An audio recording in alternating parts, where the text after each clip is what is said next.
essere.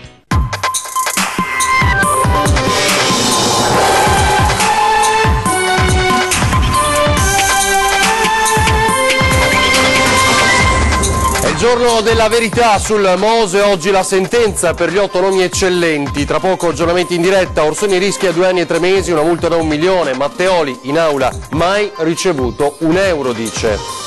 La tragedia di Pozzuoli, in inchiesta si concentra sull'ipotesi che l'area della Solfatara non fosse delimitata, un video mostra le condizioni del sito prima del dramma.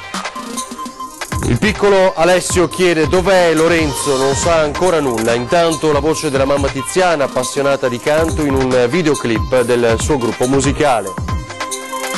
È ancora grave il terzo giovane coinvolto nello schianto di San Giorgio in Bosco, nel Padovano, costato la vita ai 2 amici di appena 22 e 23 anni. Secondo giorno di asilo con il nuovo obbligo vaccini, Treviso la maglia nera per assenza di documenti. Dai genitori contrari parte ora la guerra di diffide. Incendio nella notte a Scorzè, fiamme in una villa, tengono impegnati per ore quasi 20 vigili del fuoco. A bruciare un'ala adibita a luogo di culto, si teme il dolo. Shock per l'annuncio di Carige, l'istituto bancario chiuderà 120 sedi, a rischio 1200 dipendenti in tutta Italia, le filiali presenti in Veneto sono 46.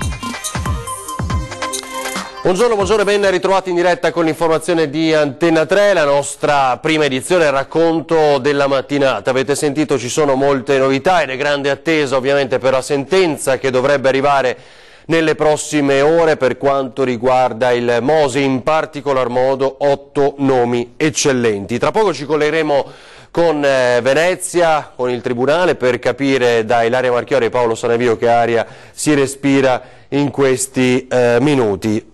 Ora la tragedia che ha sconvolto il Veneto e Meolo. Il piccolo Alessio, unico superstite, ancora non sa nulla del destino di papà, mamma e del fratello Lorenzo. Non sa che non torneranno più, inghiottiti da un cratere nella Solfatara di Pozzuoli. Rimane il ricordo della famiglia sorridente con tanti sogni e della voce di mamma Tiziana che faceva emozionare. Spunta infatti ora un videoclip di lei con il suo gruppo.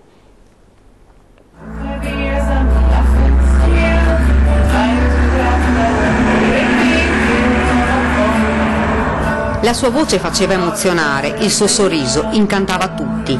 Mamma Tiziana in questa cover canta WhatsApp delle Four Non Blondes. Così mi sveglio la mattina, dice la canzone, e metto il piede fuori, prendo un respiro profondo e vado veramente in alto.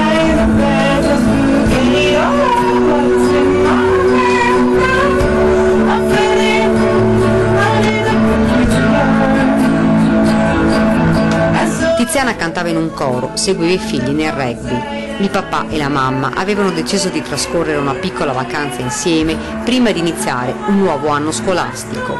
In un attimo i sogni e la loro gioia sono stati cancellati, spazzati via. Rimane il piccolo Alessio, 7 anni, unico superstite di una tragedia che non riesce a trovare nemmeno una minima spiegazione. Le finestre della loro casa a Meolo rimangono chiuse, l'auto parcheggiata ed il loro cagnolino è lì che aspetta di vederli tornare. Nulla sarà come prima, anche se molte sono le persone che stanno cercando di aiutare e di dare una mano ai parenti. I compagni di rugby aspettano in campo Alessio, così come l'allenatore, pronto ad aiutarlo ed insieme fare la meta più importante, quella di tornare, se possibile, a vivere. Rimane indelebile il suono della voce di Tiziana, un ricordo per tutti quelli che la conoscevano e la amavano.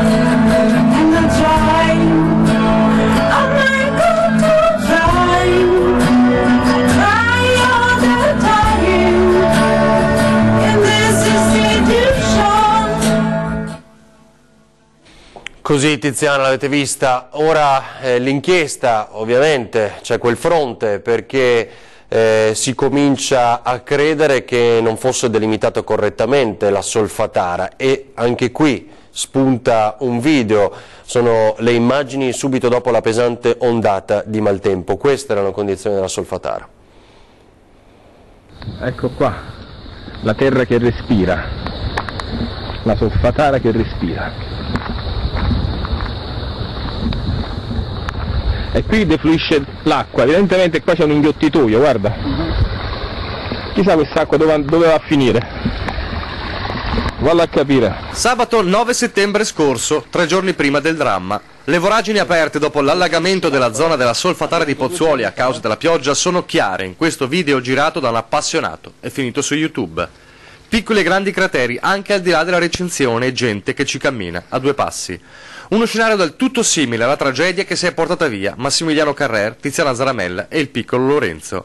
È anche da video come questi che la magistratura campana si muove nell'inchiesta per omicidio colposo plurimo, per ora a carico di ignoti, anche se sembra probabile che nelle prossime ore i titolari dell'area privata finiscano nel registro degli indagati. La tragedia ha lasciato il segno e le polemiche sulla sicurezza si stanno facendo sempre più forti. La Procura vuole verificare se vi sia stata una inosservanza delle norme di protezione, oppure se l'area fosse stata messa in sicurezza per consentire l'accesso ai visitatori all'unica area vulcanica privata del nostro paese. Era stato fatto tutto il possibile per evitare incidenti? Si è trattato davvero di un'imprudenza di Lorenzo? I parenti, che lo conoscevano come un ragazzo molto giudizioso e prudente, non sono convinti. E se il ragazzino fosse sprofondato in una zona dove tutti camminavano liberamente? Video come questo mettono in evidenza voragini che si erano aperte nel sentiero percorribile dai turisti. E il geologo Franco Ortolani, facendo riferimento alle immagini, ha detto: questa tragedia si poteva evitare con maggiore attenzione, serviva più attenzione e il cratere andava protetto meglio per evitare che qualcuno ci potesse entrare. Sotto accusa anche la totale inesistenza di un sistema di videosorveglianza dell'area e la mancanza di eventuali squadre di soccorritori. La Regione ha attivato una commissione di indagine e il presidente Vincenzo De Luca ha ribadito: vorremmo assumere su di noi la responsabilità della vita di questo bambino che è rimasto senza mamma e senza papà. Ci ha colpito la tragedia di un bimbo che resta solo e cercheremo di dargli il sostegno necessario. Ora torniamo invece nel Padovano, perché restano gravi le condizioni del terzo giovane coinvolto nello schianto dell'altra notte, che è costato la vita ai due amici di 22 e 23 anni. È stato sottoposto ad un lungo intervento chirurgico. Sono ancora molto gravi le condizioni del 23enne coinvolto nel tremendo incidente avvenuto lungo la strada regionale Valsugana a San Giorgio in Bosco. La prognosi resta riservata, numerose le fratture in tutto il corpo, saranno cruciali le prossime 72 ore. Nello schianto sono morti i due amici Chiara Maschio e Filippo Miotti. La ragazza, studentessa di Bassano del Grappa, sarebbe morta sul colpo, mentre Filippo, 23enne di Marostica, sarebbe spirato pochi minuti dopo, mentre i residenti disperati stavano chiamando i soccorsi. Ora si attendono le disposizioni del magistrato, poi si potrà stabilire la data dei funerali, che con ogni probabilità verranno celebrati la settimana prossima. Intanto i carabinieri, intervenuti insieme alla polizia stradale, stanno cercando di ricostruire la dinamica del drammatico schianto. Nelle scorse ore è stato ascoltato il conducente del camion di Pollame, che si è scontrato con l'auto su cui viaggiavano i tre ragazzi. L'uomo sotto shock non riesce a darsi pace. I residenti di San Giorgio in Bosco hanno detto di aver sentito un botto incredibile, simile ad una bomba. Quando sono usciti in strada hanno allertato subito i soccorsi. Chiara però era già deceduta, Filippo respirava a fatica. Una ragazza sensibile, legata alla famiglia, tra poco doveva tornare a Milano, dove studiava psicologia. Filippo invece amava il basket, aveva giocato nel Marostica e da qualche mese lavorava nell'ufficio amministrativo di un hotel. Allora torniamo in diretta, vedo già inquadrata Ilaria Marchiori, quindi subito la linea a te Ilaria, perché dobbiamo capire, insomma, si attende la sentenza per quanto riguarda il Mose, ci sono 8 nomi eccellenti, tra questi Orsoni ovviamente e Matteoli. La linea a te Ilaria.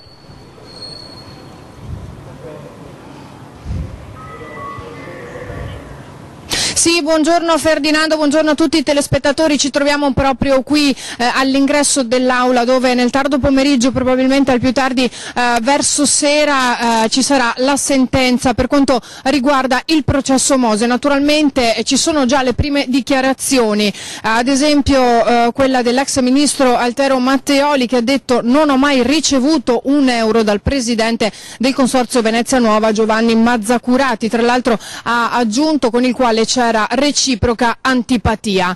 E ancora il pronunciamento dei giudici, tra l'altro lo ricordiamo, a 1 anno e mezzo dal processo, è ridotto a sole 8 persone dopo che la maggior parte degli indagati, lo ricordiamo, gli arrestati erano 35 il 4 giugno 2014, tra l'altro tutti per lo più con l'accusa di corruzione, e hanno patteggiato, a cominciare, come già sappiamo, dall'ex presidente della regione Giancarlo Galanne. Tra Tra gli 8 imputati, oltre a Matteoli, di cui abbiamo già riportato le prime dichiarazioni e che è accusato di corruzione, ci sono l'ex sindaco di Venezia Giorgio Orsoni, accusato di finanziamento illecito dei partiti, e l'ex presidente del magistrato alle acque Maria Giovanna Piva, anche lei accusata di corruzione. Ancora l'imprenditore Erasmo Cinque, accusato di corruzione, e l'ex presidente del Consiglio regionale Amalia Sartori, accusata anche lei di finanziamento illecito dei partiti. Pesanti le richieste da parte dei PM Ancillotto e Buccini,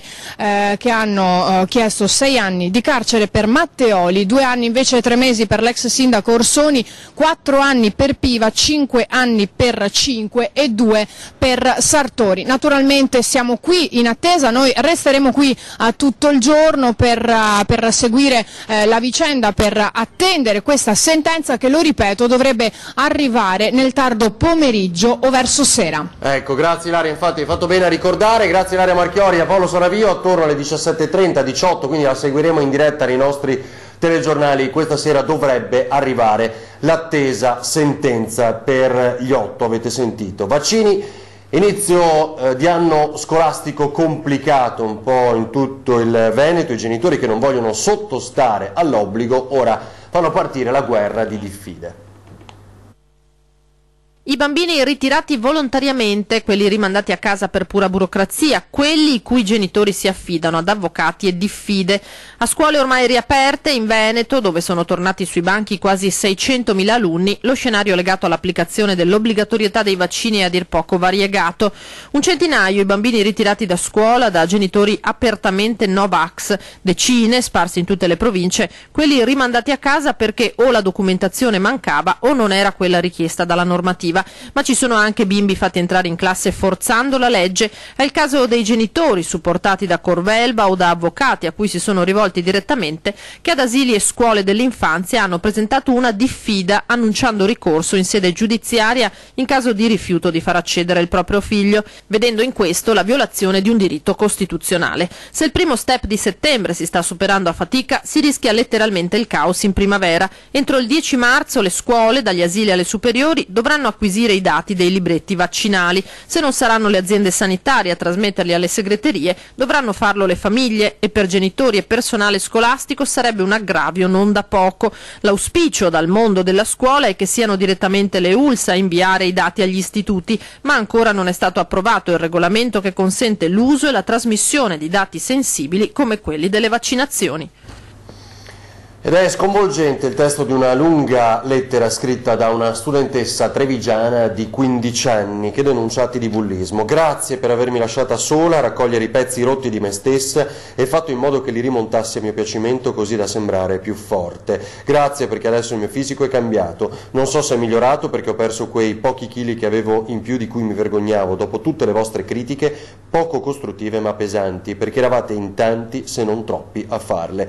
Alunna dell'Istituto Enologico Cerletti di Conegliano nel Trevigiano, ho voluto pubblicare nel giornalino scolastico così questa lunga lettera, dicevamo, per denunciare i compagni bulli che l'hanno perseguitata. E ancora a tutti voi, esordiva la ragazza, che nel corso della mia vita vi siete solo impegnati a divertirvi con le mie emozioni, sottolineando i miei difetti anche più nascosti, distruggendomi interiormente senza rendervene conto, voglio dire grazie. E ora ovviamente polemica per questo lungo sfogo. Adesso andiamo a Padova, morta ad appena 9 mesi, a un anno di distanza adesso la procura accusa di omicidio il cugino perché la neonata non sarebbe morta per un rigurgito ma dopo essere stata scossa e sbattuta contro un muro. In diretta ci aggiorna Valentina Visentin. Valentina.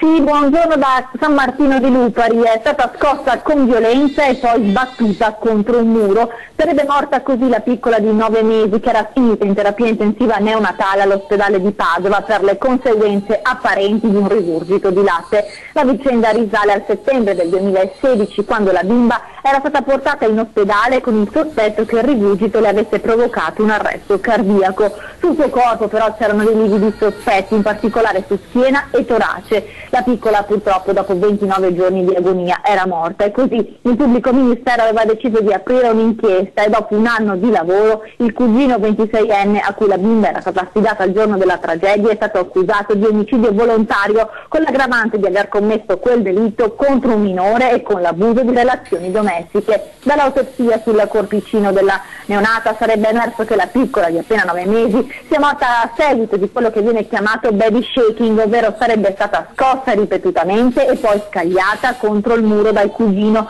Questo le avrebbe provocato delle emorragie cerebrali. Il ragazzo sarebbe stato intercettato mentre al telefono raccontava tutto alla madre della neonata. Ora per lui si prospetta il processo. Da San Martino di Lupari è tutto, restituisco la linea allo studio. Grazie Valentina Visentin.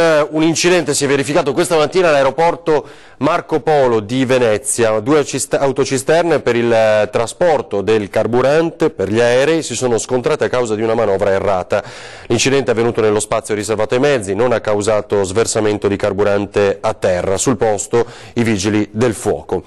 Fiamme nella notte in una villa a Scorzè, brucia un locale adibito a culto e ora si teme che sia un incendio di origine dolosa. Le fiamme sono divampate nella notte. L'incendio ha avvolto alcuni locali, sembra adibiti a culto, di una villa di via Olmara, Scorzè. Il rogo è scoppiato intorno alle 2, immediatamente è stato lanciato l'allarme. Sul posto sono intervenuti 5 mezzi dei vigili del fuoco, tra cui l'autoscala e 2 botti. I pompieri sono riusciti ad evitare che le fiamme potessero raggiungere l'intera struttura. Sembra comunque, dai primi accertamenti, che il rogo sia partito tra un locale adibito a caldaia e la parte perimetrale dell'abitazione. Non è ancora chiaro quali siano le cause dell'incendio al vaglio del nucleo investigativo antincendio territoriale, ma non si esclude però l'ipotesi di un episodio di origine dolosa. Le fiamme potrebbero essere state appiccate ad una catasta di legno, dopodiché si sarebbero allargate a parte della copertura del capannone. Le operazioni di spegnimento si sono protratte per tutta la notte fino alle 8 della mattina. Sul posto anche i carabinieri della locale stazione. Si inietta eroina mentre è alla guida del furgone. L'automobilista è stato avvistato e fermato da un agente della polizia locale in zona Stanga a Padova, a patente ritirata. Si stava iniettando eroina mentre era alla guida di un furgone. La scena però è stata notata da un agente della polizia locale durante un servizio in borghese in zona Stanga a Padova. Il vigile ha visto che il conducente gettava dal finestrino un involucro simile a quelli usati per confezionare stupefacente.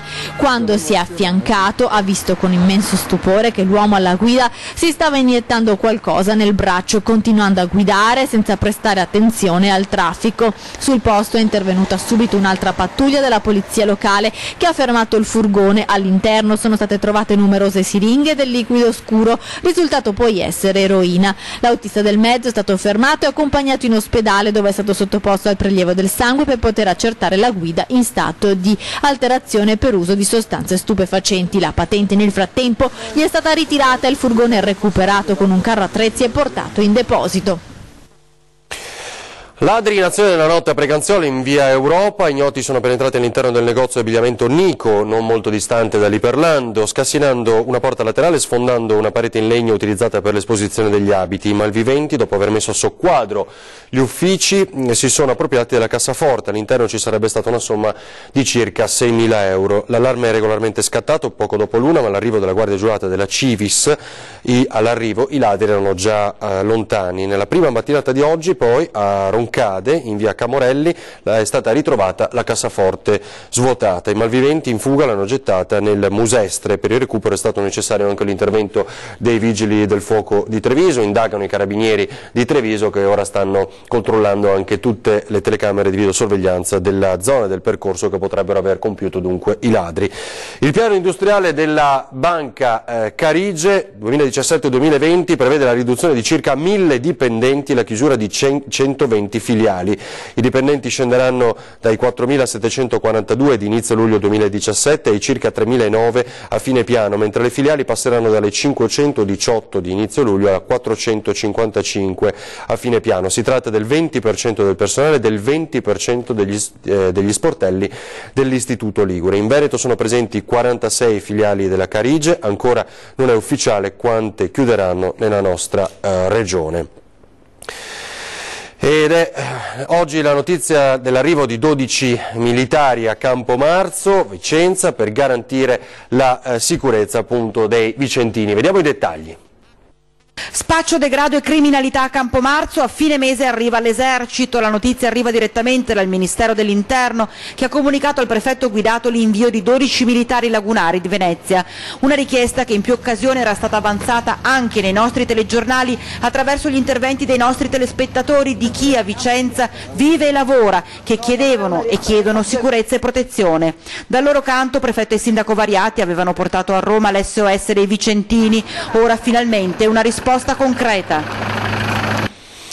Una tassa di 3 euro per i turisti giornalieri. Il Movimento 5 Stelle, parliamo di Venezia, rilancia la sua proposta per incentivare la residenza in città. Se noi potessimo tassare il turismo giornaliero di 3 euro a testa, che ci sembra una cifra assolutamente congrua anche per i servizi che la città offre, avremmo, secondo una stima del tutto prudenziale, almeno 50 milioni di entrate maggiori a bilancio per il Comune di Venezia. I visitatori giornalieri di Venezia, ricorda Elena La Rocca, contribuiscono per circa il 75% al volume di presenza in città e poiché non pernottano non pagano attualmente alcuna tassa di soggiorno. Parliamo di circa 22 milioni di presenze all'anno che potrebbero garantire un flusso di cassa sufficiente a restaurare gran parte degli alloggi pubblici inagibili di proprietà del Comune. Da parte dell'amministrazione purtroppo non arrivano risposte, nel senso che o arrivano grandi dichiarazioni a mezzo stampa, però a queste non seguono fatti. Io vorrei capire dal sindaco i 3 euro che aveva inizialmente detto di voler applicare come tassa al turismo giornaliero, li applicherà sì o no? Vedremo dunque poi la risposta del sindaco Brugnaro. Ci fermiamo per qualche istante, poi altri aggiornamenti.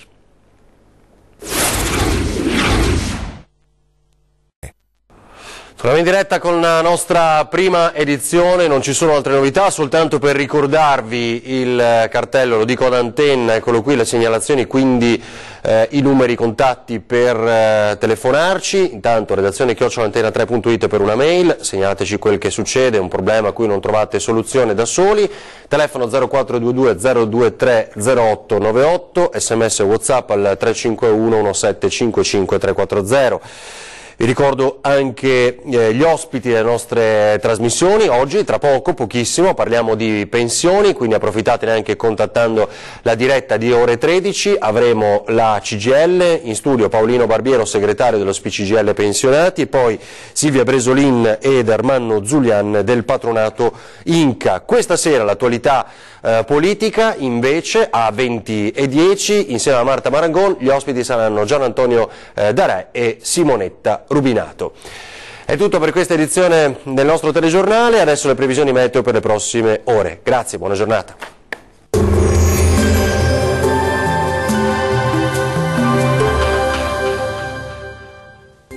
Nuovo peggioramento sulle nostre regioni, specie sui monti, ma col passare delle ore anche in pianura. Vediamo il dettaglio. Sul Veneto tempo in peggioramento dal pomeriggio, soprattutto in serata sulle aree settentrionali, con temporali diffusi la sera anche verso il Veronese e localmente verso le alte pianure. Nubi in aumento altrove, ma tempo più asciutto. Vediamo anche le temperature, le massime risultano essere comprese tra i 18 e i 25 gradi, minime attese tra 12 e 16 gradi circa. Andiamo ora a vedere che tempo farà sul Friuli Venezia Giulia.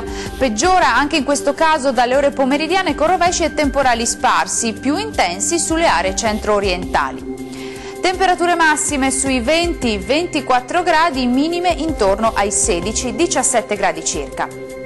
E raggiungiamo infine il Trentino Alto Adige. Anche qui torna a peggiorare il tempo con l'arrivo di rovesci e temporali diffusi ovunque, più intensi verso sera. Temperature stazionarie o in locale calo intorno ai 23 gradi, minime invece in aumento, attese sui 12-13 gradi circa. Il mare sarà mosso, localmente poco mosso sulla laguna di Venezia e i venti moderati meridionali. Dal meteo di Antenna 3 per ora è tutto, arrivederci.